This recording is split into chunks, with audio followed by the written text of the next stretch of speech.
obviously erupted off the back of Annika Wells' visit to New York, costs over $100,000.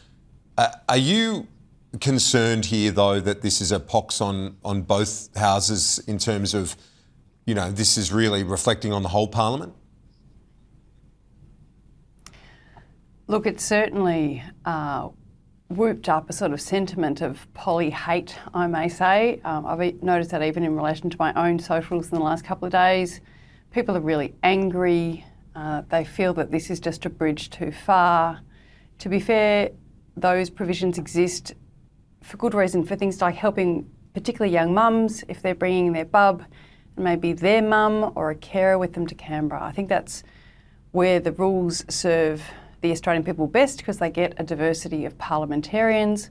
What we have seen in the last few days and weeks is what the average Australian would see as them funding a house of fun for politicians, and particularly, may I say, Labor ministers. So Oasis concerts, the cricket, the footy, the tennis, 10-hour waits for Comcars. I don't even know how that happens.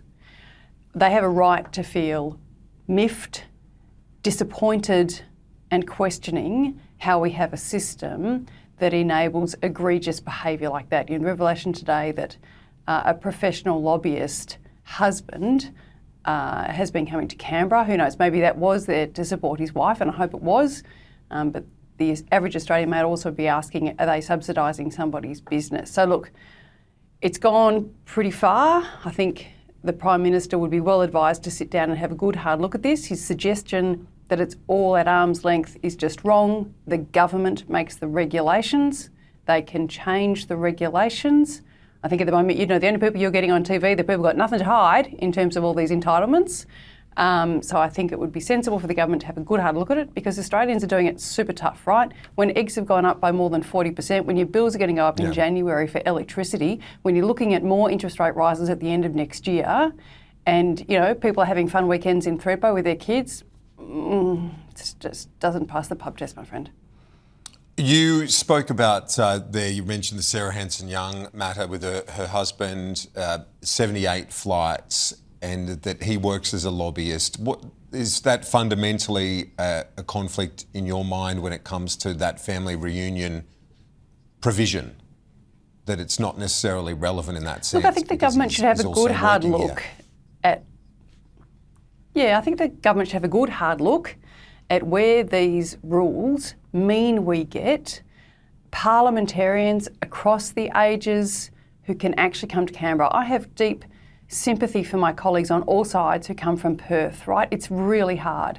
If they get home on a Friday, they're back out again. They get in late on a Friday, they're back out early on a Sunday morning. Let's look at why they exist. Let's think about the dependency of one's offspring. Let's tighten the rules. I think it's time, because what we've seen in the last couple of days, whether it's that one or others that have been cited, they're just absurd. But I want to say at the same time, I've been Chief of Staff to a Trade Minister who, as I recall, had less than 50 nights a year in his own bed. Now, to be fair, we could never get his wife to come anywhere with him, because she just went, why would I want to do that? I don't want to see him. I'll be stuck in bloody trade negotiations all weekend. How dull. But we really wanted to make sure that they could actually see each other, right? They could keep up with what's going on in the family. So those rules exist for a good reason. I don't think the average Australian understands just how much we work. It's pretty much every day of the year. And between sitting periods, you're lucky to get a full day at home. And even then, if you're in the House of Reps in particular, you're out and about, right? So every single day. So for to drill down your message, is your view, the rules are the basis of it. There are those that need it, use it appropriately. Some are taking the mickey, essentially. That's what you're saying.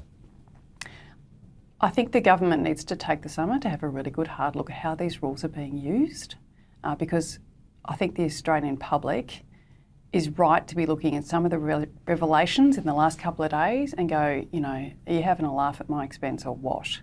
The 10-hour wait for a Comcar, as I said, I do not know how that happens. I remember I've been taken somewhere and it's only for a 45-minute event. He says, I'll come back and get you in 45 minutes. I said, can I leave my luggage here? He goes, if you do, I have to charge you for waiting. And I said, no, give me the luggage. I'm taking it. I'll do whatever I have to not have you sitting here when you could be looking after someone else or doing something else, and that I unthinkingly charge the taxpayer more than I should, right? But that takes constant vigilance and awareness of the rules, and it would seem that not everybody takes the same approach. So some tightening over summer, I think, would be sensible.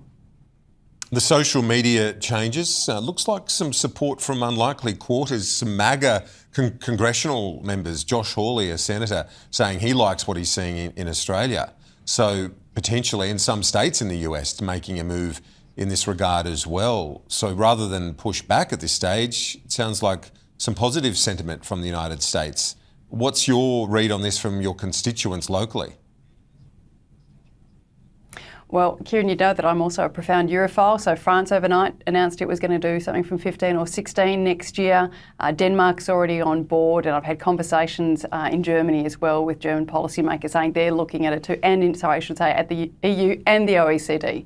But they've been looking at it for even longer. So it is a world-leading reform, may I say, the one that the Prime Minister's been on a ridiculous victory lap on for some time. And remember, this wasn't even their policy. Can I just remind everybody, we started talking about this in the 46th Parliament. Andrew Wallace was talking about it. In the 47th, I mentioned this in my maiden speech. The Prime Minister then, just to fob it off because he didn't like it, sent it off to a committee for investigation, which we did. Then Peter Dutton said, we're going to do it. Then eventually the Prime Minister comes to the party. So good on him. He's done the right thing, but this whole victory lap for it is getting a bit tiresome, may I say. But it's a good policy. We know we've had the books by Jonathan Haidt, Jean Twenge, amongst others, our own Brad Marshall here in Australia, telling us the damage we've done. I've had Frances Haugen in my electorate talking with kids. She's the famous Facebook whistleblower, the one that said Meta knows exactly the damage that's being done to young people through the Instagram platform. So we've been talking about it locally in my electorate for a long time.